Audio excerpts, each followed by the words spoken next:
अस्सलाम वालेकुम and welcome again to my YouTube channel.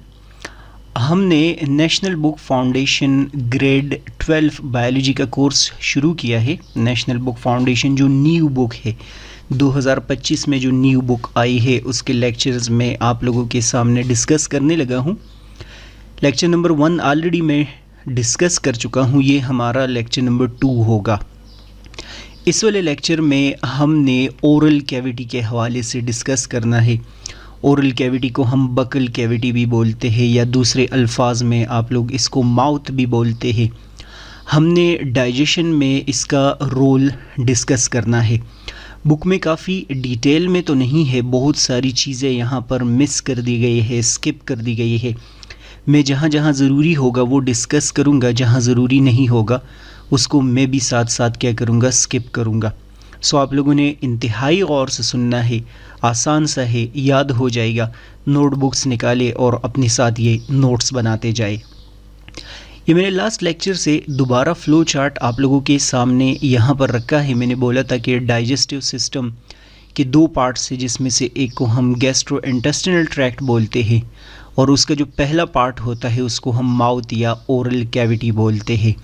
तो हमारे इस लेक्चर में जो डिस्कशन होगी वो इस वाले टॉपिक पे होगी और इसके बाद हम swallowing, pharynx, oesophagus, stomach and so on, इस हर एक पे अलग अलग डिस्कशन करेंगे। तो शुरू कर लेते हैं। माउथ क्या होता है, ओरल कैविटी क्या चीज़ है और इसके रोल क्या होता है। सबसे पहला पॉइंट मैंने माउथ के हवाले से लिखा है कि it is first part and outer part of the oral cavity या माउथ कैविटी। आप लोग देख लेना कि आप लोग ज़रा अपना माउथ ओपन करके अंदर की तरफ देख ले, आपको वहाँ पर खाली चैम्बर नज़र आएगा जहाँ पर हम मॉर्सल ऐड करते हैं, जहाँ हम नवाला ऐड करते हैं।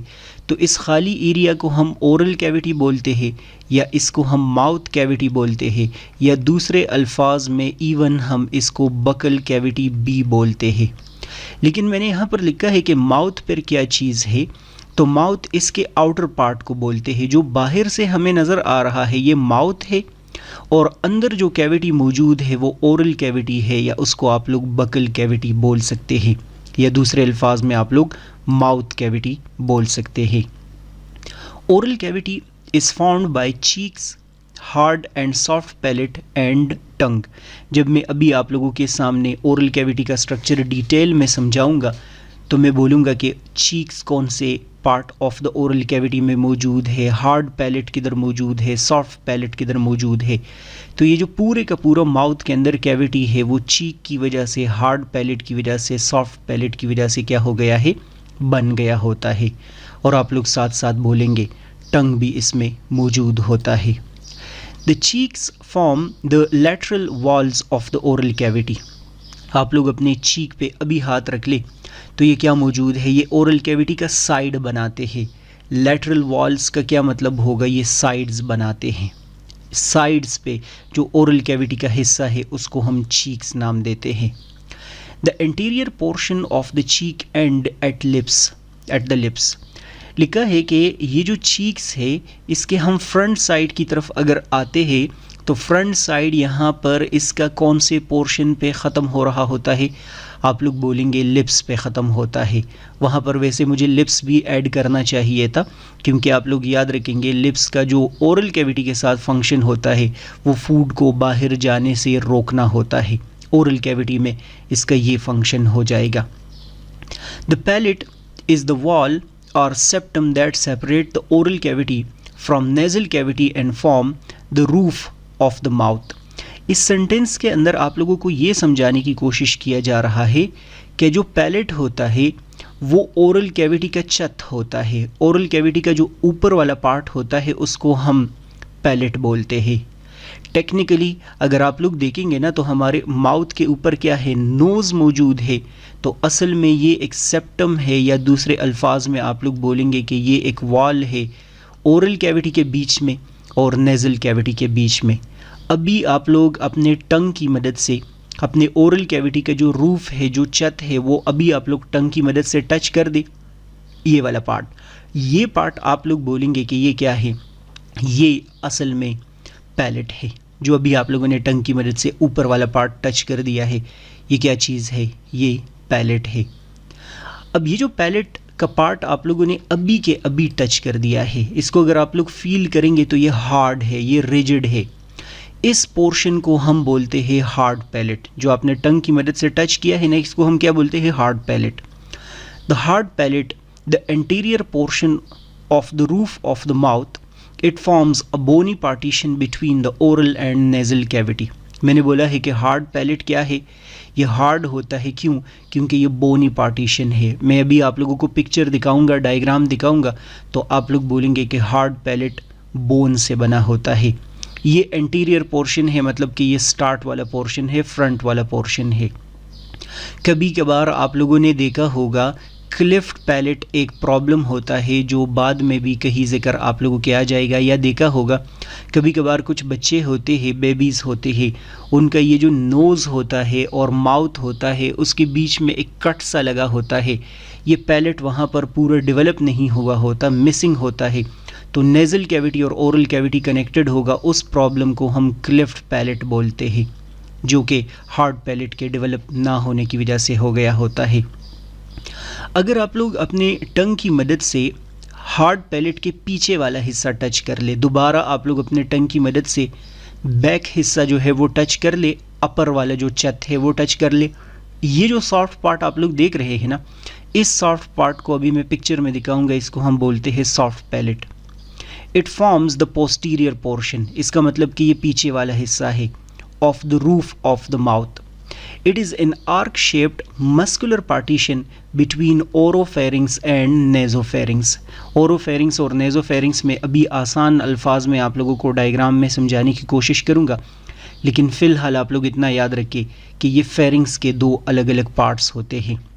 तो हार्ड पैलेट हार्ड है, सॉफ्ट पैलेट सॉफ्ट है। हार्ड पैलेट में बोन होता है, सॉफ्ट पैलेट में आप लोग बोलेंगे कि ये मसल मौजूद होता है। हार्ड पैलेट एंटीरियर पोर्शन है, सॉफ्ट पैलेट आप लोग बोलेंगे कि बैक साइड पे पोस्टीरियर पोर्शन है। दोनों को हम बाद में डायग्राम में देखेंगे। The tongue is an accessory digestive organ composed of skeletal muscle. This is most important idea. कभी कभार हमें पता नहीं होता कि टंग क्या चीज़ है, तो आप लोग बोलेंगे कि टंग एक स्केलेटल मसल है। बाकायदा ये बोन के साथ अटैच्ड होता है एक साइड पे, और एक साइड इसका सस्पेंडेड होता है, तभी हम इसको स्केलेटल मसल बोलते हैं, क्योंकि ये बोन के साथ अटैच होगा, स्केलेटन के साथ अटैच होगा। It form the floor of the oral cavity. आप लोग देख ले, ओरल कैविटी के बिल्कुल नीचे मौजूद है ना, नीचे की तरफ मौजूद है, तो आप लोग बोलेंगे कि ये क्या बनाते हैं? ये फ्लोर बना रहे होते हैं of the oral cavity. The upper and lateral surfaces of the tongue are covered with rough projections called papillae. ये वाले सेंटेंस के अंदर आप लोगों को समझाया जा रहा है कि अगर हम टंग को देखते हैं तो बिल्कुल उसका जो अपर सरफेस होता है या साइड्स होते हैं वो स्मूथ नहीं होते, बल्कि बाकायदा उसमें प्रोजेक्शंस है, उसमें छोटे छोटे आउट ग्रोथ से होते हैं, रफ सरफेस होता है। और इन रफ एरियाज़ को, इन रफ प्रोजेक्शंस को हम पेपिलाई बोलते हैं। ये वाले जो प्रोजेक्शंस होते हैं, many papillae contain taste buds the receptors for taste. ये जो प्रोजेक्शंस है, ये जो पेपिलाई मौजूद है, जो अभी आप लोग डायग्राम में रफ देखेंगे भी, एल्स आप लोग मिरर में ख़ुद देख ले, नज़र आ जाएंगे। इसके अंदर आप लोग बोलेंगे कि टेस्ट रिसेप्टर्स मौजूद होते हैं। यहाँ पर मैं एक लफ्ज़ लिखने लगा हूँ, टेस्ट रिसेप्टर्स के लिए गुस्टेशन लफ्ज़ यूज़ होता है। ये लफ्ज़ साइड पे लग ले, साइंस वाला लफ्ज़ हो जाएगा। जिस तरह हम स्मेल के लिए क्या लफ्ज़ यूज़ करते हैं? ओल्फेक्शन लफ्ज़ यूज़ करते हैं। सो इसी तरह आप लोग बोलेंगे कि टेस्ट के लिए जो लफ्ज़ हम यूज़ करते हैं वो गुस्टेशन बोलेंगे। सो टेस्ट बर्ड्स या टेस्ट रिसेप्टर्स हमारे टंग के अंदर इन पेपिलाई में, इन रफ प्रोजेक्शंस के अंदर मौजूद होते हैं। Some papillae lack taste buds but they increase friction between the tongue and food, making it easier for the tongue to move food in the oral cavity. ये वैसी एक जनरल सा पॉइंट है, लेकिन बाद में हमारे काम आ जाएगा कि ज़रूरी नहीं है कि तमाम पेपिलाई के अंदर टेस्ट बर्ड्स मौजूद हो, टेस्ट रिसेप्टर्स मौजूद हो। कुछ प्रोजेक्शंस के अंदर ये मौजूद ही नहीं होते, तो फिर उसका फ़ायदा क्या है? उसका फ़ायदा यही है कि वो टंग को रफ़ बना दे।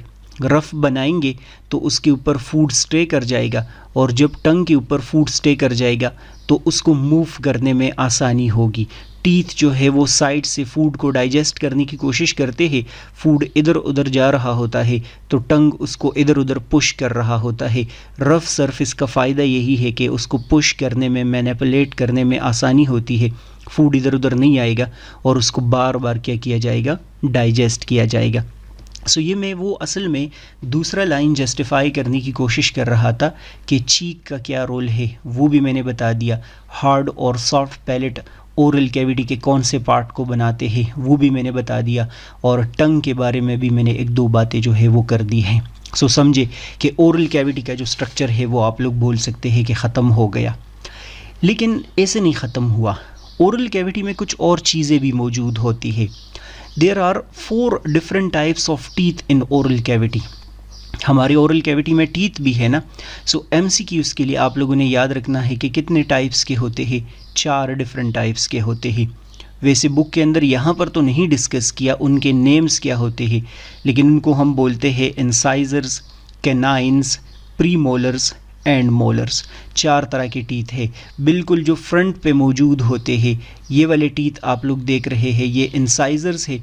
इसके साथ बिल्कुल ऐसे तेज़ टीथ मौजूद होंगे, उनको हम क्या नाम देते हैं, उनको हम कैनाइन्स नाम देते हैं, जो डॉग, वोल्फ वगैरह में सबसे ज़्यादा स्ट्रॉन्ग होते हैं। उसके साइड पे आप लोग टंग से टच कर ले तो ऐसे वाइडर टीथ होंगे, इसको प्रीमोलर बोलते हैं। और बिल्कुल साइड्स पे जो टीथ होंगे वो भी वाइडर होंगे, उसको हम मोलर बोलेंगे। इन सब का अलग अलग शेप होता है, सबका अलग अलग स्ट्रक्चर होता है, फंक्शन होता है।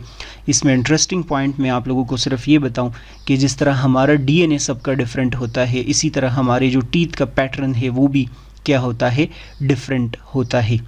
ठीक है, अगर कोई बंदा किसी को बाइट कर लेता है और उसके स्किन के ऊपर वहाँ पर कोई निशान बन जाता है तो उन बाइट के निशान से हम पता लगा सकते हैं कि ये किस बंदे ने बाइट किया है।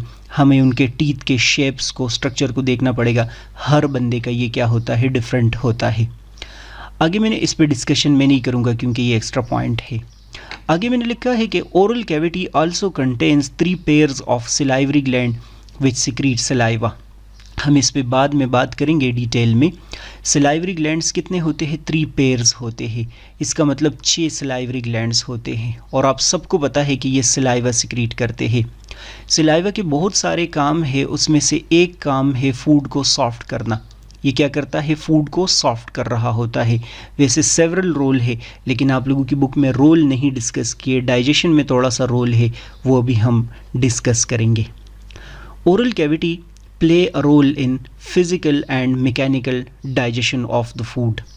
चूँकि मैंने आप लोगों को बताया था कि फूड को डाइजेस्ट करना डाइजेस्टिव सिस्टम का फंक्शन है, तो ओरल कैविटी भी अपना रोल प्ले कर रहा है। और कौन कौन से डाइजेशन ओरल कैविटी में होते हैं, physical digestion and chemical digestion. ज़रूरी और इम्पॉर्टेंट पॉइंट जो बाद में मैं मेंशन करूँगा, लेकिन अभी से मैं बता दूँ कि ओरल कैविटी में डाइजेशन तो होता है, लेकिन इस डाइजेशन को हम या तो इनकम्प्लीट डाइजेशन बोलते हैं या हम इसको पार्शियल डाइजेशन बोलते हैं। कंप्लीटली चीज़ों को यहाँ डाइजेस्ट नहीं किया जाता। सो ये बात आप लोग अपने साथ जो है वो एक साइड पे लिख ले कि ओरल कैविटी में हमेशा पार्शियल डाइजेशन होता है, इनकम्प्लीट डाइजेशन होता है। फिज़िकल डाइजेशन, केमिकल डाइजेशन क्या है, इस पर हम डिटेल में बात करेंगे, लेकिन पार्शियल डाइजेशन है, इनकम्प्लीट डाइजेशन यहाँ पर अगर होता है। मेरे मुताबिक यहाँ से पेपर में कुछ नहीं आएगा कुछ ज़्यादा, बस ये 3 पेयर्स ऑफ सिलाइवरी ग्लैंड्स का पता होना चाहिए और टीथ का आप लोगों को पता होना चाहिए कि 4 डिफरेंट टाइप्स होते हैं। इन सारी बातों को यहाँ इस डायग्राम के अंदर आप लोग देखने की कोशिश करें। सपोज़ करते हैं फॉर वाइल आप लोग यहाँ पर एक डायग्राम बनाते हैं बंदे का, मैं यहाँ पर एक हेड बना देता हूँ।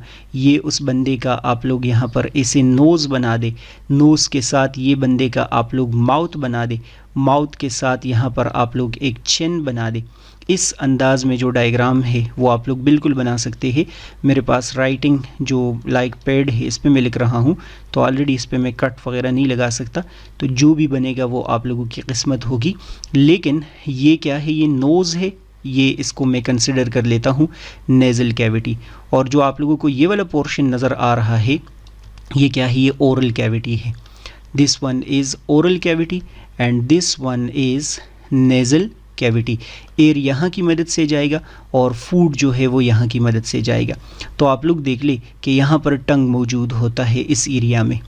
ओरल कैविटी और नेज़ल कैविटी के बीच में ये वाला जो छत है इसको हम पैलेट बोलते हैं।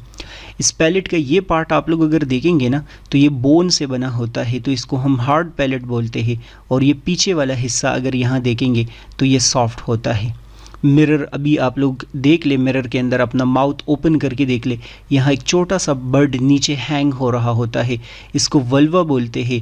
और जो बंदा स्नोरिंग कर रहा होता है, खराटे कर रहा होता है, समझो यही वल्वा क्या है, वाइब्रेट करता है, उसकी वजह से साउंड प्रोड्यूस होता है।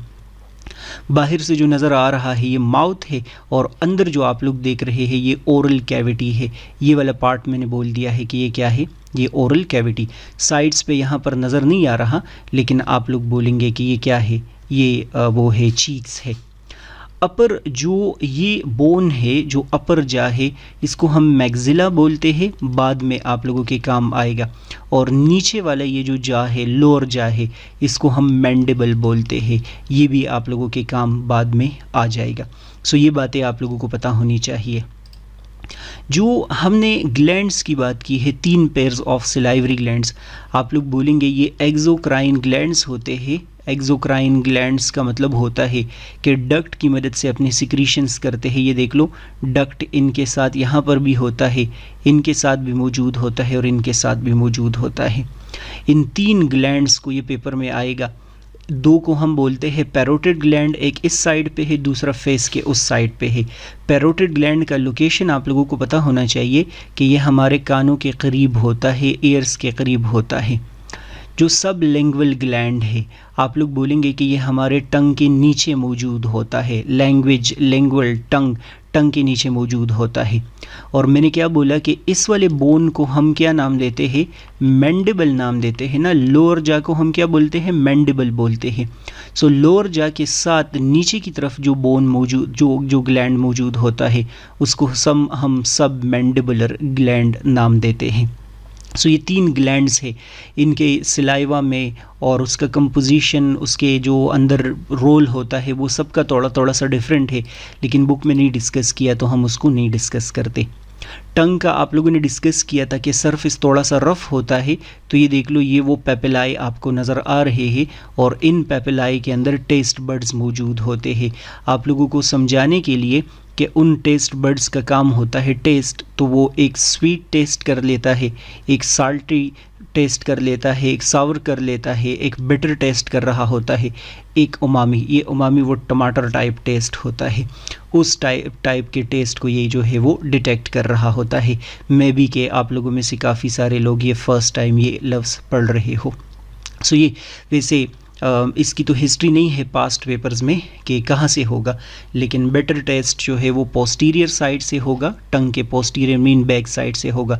स्वीट टेस्ट जो है वो आप लोग बोलेंगे एंटीरियर साइड से होगा, और जो सावर एंड ये क्या है साल्टी, ये यहाँ पर लैटरल साइड से होगा, और ये आप लोग बोलेंगे कि इसका क्या होगा, वेंट्रल साइड से होगा, ऊपर वाले साइड से होगा। टेस्ट इसकी मदद से हो रहा होता है। फिर मैंने जिस तरह आप लोग को बताया कि अपना माउथ ओपन कर ले, तो उसको ज़रा गौर से आप लोग देखेंगे तो ये वाले जो टीथ आप लोग देख रहे हैं, ये टीथ है, ये टीथ है, ये टीथ है, और इसमें अब सही नज़र नहीं आ रहा, ये है मेरे ख्याल में ये इंसाइज़र्स है, बल्कि यहाँ नज़र आ रहे हैं ये इंसाइज़र्स, इंसाइज़र, इंसाइज़र और इंसाइज़र। ये साइड पे जो 2 होंगे ये क्या होंगे, कैनाइंस होंगे, और इसके बाद ये वाला आप लोग बोलेंगे कि ये प्रीमोलर होंगे, और ये वाले ये आप लोग डिस्कस करेंगे कि ये क्या होंगे, ये मोलर्स होंगे। ये 4 टाइप्स की टीथ हो गई। इसके बाद मैंने बोला था कि ये ओरल कैविटी का ऊपर वाला पार्ट है, तो ये क्या होगा, ये हार्ड पैलेट हो जाएगा, और इसका पीछे वाला पार्ट ये वाला जो है ये सॉफ्ट पैलेट हो जाएगा। और अगर आप लोग यहाँ पर देखेंगे तो सॉफ्ट पैलेट में एक छोटा सा बर्ड नीचे की तरफ हैंग हो रहा होता है, ये वो वल्वा है जो मैंने बोला, स्नोरिंग वहाँ से प्रोड्यूस हो रहा होता है। बाकी ये टंग है, और बस ये ओरल कैविटी का जो है वो डायग्राम एक बन गया है। अब हमने ये डिस्कस करना है कि चलो पार्ट्स की तो समझ आ गई, स्ट्रक्चर की तो समझ आ गई है, लेकिन ओरल कैविटी में होता क्या है। तो आप लोग बोलेंगे डाइजेशन अकर होता है। सो डाइजेशन यहाँ पर कौन कौन सा अकर होता है, कैसे कैसे अकर होता है, उसको 2 मिनट के लिए आप लोगों ने सुन ला है। 2 तरह का डाइजेशन ओरल कैविटी में अकर होगा। इसमें से एक को हम मैकेनिकल डाइजेशन बोलते हैं और दूसरे को हम केमिकल डाइजेशन नाम देते हैं। जो मैकेनिकल डाइजेशन होता है, आप लोग बोलेंगे इसको हम फिज़िकल डाइजेशन भी बोलते हैं। ये बाय फोर्स डाइजेशन होता है, ज़बरदस्ती डाइजेशन होता है, फूड को ज़बरदस्ती टुकड़े टुकड़े कर दिया जाता है। It is physical division of large food of into smaller pieces. Food को टुकड़े टुकड़े कर दिया जाता है। बड़े बड़े जो मांस होते हैं ना, पूरा मॉर्सल, पूरा नवाला लेते हैं, उसको छोटे छोटे पीसेस में क्या किया जाता है, डिवाइड किया जाएगा। इसको फिजिकल या मैकेनिकल डाइजेशन बोलेंगे। किस चीज़ की मदद से अकर होता है? टीथ की मदद से। टीथ की मदद से हम ये फूड जब मैकेनिकली डाइजेस्ट करते हैं तो इस प्रोसेस को हम चीविंग बोलते हैं या मैस्टिकेशन बोलते हैं। मैस्टिकेशन किसको बोलते हैं? चीविंग का दूसरा नाम है। टीथ की मदद से इस फूड को ग्रिंड करने के प्रोसेस को हम मैस्टिकेशन बोलते हैं। ये सिर्फ और सिर्फ यही 4 टाइप्स के टीथ कर रहे होते हैं, चारों का अलग अलग रोल होगा। इसको हम फिजिकल या मैकेनिकल डाइजेशन बोलेंगे। मैस्टिकेशन जैसे ही फूड को ब्रेक कर देगा तो पता है इसका एक बहुत बड़ा फ़ायदा हो जाएगा। वो ये होगा कि फूड छोटे छोटे हिस्सों में डिवाइड हो जाएगा, और जब छोटे छोटे हिस्सों में डिवाइड हो जाएगा तो surface area of the food क्या हो जाएगा, वो इंक्रीज़ हो जाएगी। ये देख लो, ये बड़ा फूड है, ठीक है, इसको टुकड़ों में डिवाइड कर दिया गया है। तो जब ये टुकड़ों में डिवाइड कर दिया गया तो इसका सरफेस एरिया आप लोग बोलेंगे कम है, क्योंकि फूड एक फॉर्म में है। यहाँ पर सरफेस एरिया बढ़ गया क्योंकि फूड एक्सपोज हो गया है। यहाँ सरफेस एरिया कम है, यहाँ सरफेस एरिया क्या है, बढ़ गया है। तो मैस्टिकेशन का अगर इन केस एग्जामिनर आपसे पूछता है कि फ़ायदा क्या है, चीविंग का क्या फ़ायदा है, आप बोलेंगे कि फूड को क्या करना होता है, सरफेस एरिया बढ़ाना होता है। क्यों बढ़ाना होता है? ताकि थोड़ी देर बाद जब एंजाइम्स निकल आए तो वो एंजाइम्स इस फूड को हर तरफ से डाइजेस्ट कर दे, हर तरफ से इसका क्या कर दे, ब्रेक डाउन करना शुरू कर दे। During this process, food is manipulated by the tongue and mixed with saliva. आप लोग बोलेंगे कि जैसे जैसे टीथ, मैंने जो जिस तरह पहले आप लोगों को अभी डायग्राम दिखाया था, मैं दोबारा दिखा देता हूँ कि जैसे जैसे टीथ इसको क्या कर रहे होते हैं, डाइजेस्ट कर रहे होते हैं ना, मैस्टिकेट कर रहे होते हैं, तो टंग फूड को इधर उधर पुश कर रहा होता है ताकि बीच में ना आए फूड। तो जब साइड्स पे पुश होगा तो आप लोग बोलेंगे कि उसकी चीविंग में फ़ायदा होगा। तभी आप लोग बोल सकते हैं कि टंग का भी रोल है डाइजेशन में, वो भी रोल प्ले कर रहा होता है, सिर्फ और सिर्फ सिलेक्शन ऑफ फूड में नहीं कर रहा होता। जैसे जैसे फूड ब्रेक हो रहा होता है, तो मैंने पॉइंट यहाँ नहीं लिखा, लेकिन ओरल कैविटी में फूड को स्फेरिकल फॉर्म में कन्वर्ट किया जाता है, स्फेरिकल स्ट्रक्चर में कन्वर्ट कर दिया जाता है, और इसको बोलते हैं बोलस। एग्जामिनर अगर इनके हिसाब से पूछता है कि बोलस कौन बनाता है, तो आप बोलेंगे टंग बनाता है। बोलस क्या होता है, तो आप बोलेंगे कि ये स्फेरिकल बॉल लाइक स्ट्रक्चर्स होते हैं जो कि फूड से बन रहे होते हैं, ठीक है। सो ये क्या है, ये मैकेनिकल डाइजेशन है, ये फिजिकल डाइजेशन है, या टीथ की मदद से मैस्टिकेशन है। चारों टीथ इसमें रोल अपना अपना अलग अलग प्ले कर रहे होते हैं। इसके बाद जैसे ही फूड का सरफेस एरिया बढ़ जाएगा, सो वहाँ पर केमिकल डाइजेशन शुरू हो जाएगा।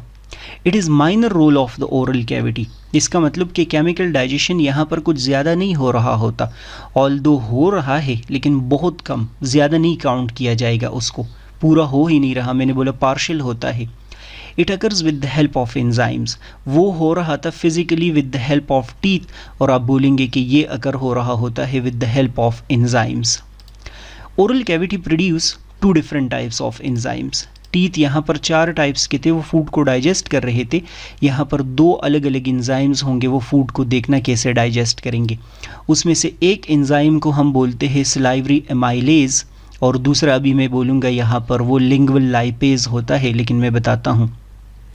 जो सलाइवरी एमाइलेज है, it is also called ptyalin या अल्फ़ा एमाइलेज।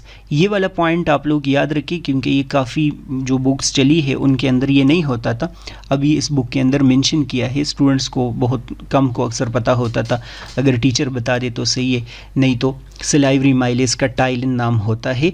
ये दूसरा MCQs है, थोड़ा सा कन्फ्यूज़ हो जाता है बंदा। It is part of the saliva. नाम से ही पता चलता है कि सिलाइवरी माइलेज कहाँ से निकल आता है, ये सिलाइवा के अंदर होता है, सिलाइवा का हिस्सा होता है। क्योंकि अभी मैं लिंगुअल लाइपेज के बारे में बोलूँगा, वो सिलाइवा में नहीं होता, वो कहीं और से निकल के आता है। जो सिलाइवरी माइलेज है इट डाइजेस्ट स्टार्च, ये तो आप सबको पता है, फर्स्ट ईयर में आप लोग पढ़ चुके हैं कि स्टार्च को डाइजेस्ट करता है। लेकिन फर्स्ट ईयर में आप लोगों ने पढ़ा था कि स्टार्च को ये डाइजेस्ट करता है माल्टोज में, और यहाँ पर थोड़ा सा डिफरेंट कर दिया है कि माल्टोट्रायोज और आइसोमाल्टोज भी यहाँ पर बन रहे होते हैं। अब ये दोनों क्या चीज़ें हैं, माल्टोट्रायोज या आइसोमाल्टोज, ये मैं बता देता हूँ, लेकिन एक बात याद रखिए आप लोग। मैंने फर्स्ट ईयर में आप लोगों को बोला था कि स्टार्च जो है वो टेस्ट लेस होता है, उसका कोई टेस्ट नहीं होता, और पॉलीसेकेराइड है ना, पॉलीसेकेराइड टेस्ट लेस होते हैं। और माल्टोज जब यहाँ से बनता है तो वो ओलिगोसेकेराइड है, उसका टेस्ट बढ़ता है। फूड जितना हम चीव करते रहेंगे उसका टेस्ट क्यों बढ़ेगा, क्योंकि टेस्ट लेस सब्सटेंस पॉलीसेकेराइड यहाँ पर कन्वर्ट होंगे किस चीज़ में, आप लोग बोलेंगे टेस्टेड, जो माल्टोज है ओलिगोसेकेराइड में। तो ये बात वैसे ही जनरल मेरे माइंड में आ गई, मैंने बोल दिया यहाँ पर समझाने के लिए।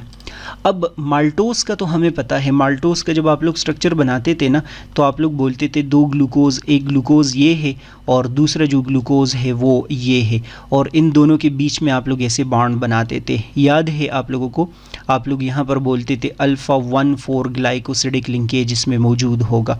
ये एक ग्लूकोज मालिक्यूल है और ये दूसरा, ये माल्टोज की बात करते हैं। लेकिन माल्टोट्रायोज कहाँ से आ गया, तो आसान है, इधर एक और क्या बना दे, इसके साथ एक ग्लूकोज बना दे और फिर से बॉन्ड बना दे, फिर से अल्फ़ा 1,4 ग्लाइकोसिडिक लिंकेज हो जाएगा। तो अगर इन केस कहीं ऐसा हो, एक ग्लूकोज, दूसरा ग्लूकोज, तीसरा ग्लूकोज, ये 3 ग्लूकोज है ना, तो क्या हो गया, ट्रायोज हो गया। लेकिन अगर उसमें क्या मौजूद हो, अल्फ़ा 1,4 ग्लाइकोसिडिक लिंकेज, ये वाला भी है, ये वाला भी है, तो इसको हम माल्टोट्रायोज बोलेंगे। आइसोमाल्टोज क्या होता है, ये आप लोग बोलेंगे वही ग्लूकोज ही है। आप लोग देखें कि ये एक ग्लूकोज है और ये दूसरा क्या है, ग्लूकोज है। इनमें बॉन्ड कौन सा मौजूद है, अल्फ़ा 1,4 ग्लाइकोसिडिक लिंकेज। ये भी ग्लूकोज है और ये भी ग्लूकोज है, लेकिन इनमें बॉन्ड 1,4 नहीं है, इसमें है 1,6 ग्लाइकोसिडिक लिंकेज। तो अगर अल्फ़ा 1,6 ग्लाइकोसिडिक लिंकेज हो तो इसको हम आइसोमाल्टोज बोलेंगे। क्या बोलेंगे, आइसोमाल्टोज। तो चलो ये आसान है, इसमें से कुछ ज़्यादा नहीं आएगा। जो दूसरे एंजाइम का मैं जिक्र कर रहा था वो है लिंगुअल लाइपेज। नेम से ही पता चल रहा है, लैंग्वेज, टंग, ये टंग से निकल आता है और लिपिड्स को डाइजेस्ट कर रहा होगा, lipase lipids. It is produced by the tongue, मैंने सीधे सीधे लिखा है, बुक में ये नहीं लिखा। इट डाइजेस्ट ट्राइग्लाइसराइड्स, या दूसरे अल्फाज में लिपिड्स या फैट्स इनटू डाईएसाइलग्लाइसरोल या मोनोएसाइलग्लाइसरोल। इसको आप लोग आसान कर दे, आप लोग बोले it digest lipids into fatty acid and glycerol. आसान अल्फाज में आप लोग बोलेंगे, लेकिन स्पेसिफिक रट्टा लगाना है तो आप लोग यही याद रखेंगे, क्योंकि मैंने बोला है कि यहाँ पर स्टार्च कन्वर्ट होता है माल्टोज में, ग्लूकोज नहीं बन रहा, तो ये भी पार्शियल डाइजेशन हो गया। ये आप लोग देख ले, फैट्स कन्वर्ट हो रहे हैं डाईएसाइलग्लाइसरोल, मोनोएसाइलग्लाइसरोल में। आप लोग बोलेंगे कि फैटी एसिड और ग्लाइसरोल नहीं बन रहे, तो ये भी पार्शियल डाइजेशन हो गया। सो ओरल कैविटी के अंदर हमेशा क्या होता है, पार्शियल डाइजेशन अगर हो रहा होता है। आसान है, बहुत सारी चीज़ें जो है वो इसके अंदर मिस कर दी गई है, स्किप कर दी गई है, बोलस वगैरह का पता होना चाहिए एंड सो ऑन। सो मैं इसमें मज़ीद भी लेक्चर्स अपलोड कर देता हूँ। जो स्टूडेंट्स आप लोगों में से ऑनलाइन क्लास मेरी नहीं लेना चाहते और वो यही यूट्यूब से पढ़ना चाहते हैं, तो वो मुझे मैसेज करेंगे और उनको मैं फिर डेली जो है वो लेक्चर सेंड करूँगा, और बाद में दोबारा बोलूँगा कि पेड लेक्चर्स होंगे। बस ये है कि वो आप लोगों के लिए ओपन होंगे, जो लाइक पेड स्टूडेंट्स होते हैं उनके लिए वो एक्सपोज्ड होंगे, वही देख सकते हैं ये वाले लेक्चर्स। बाकी लाइक, सब्सक्राइब, शेयर करना चाहे तो ज़रूर आप लोग कर लें, और नेक्स्ट वीडियो में ट्राई करूँगा जब मैं कर सकता हूँ। गुड बाय, अल्लाह हाफिज़।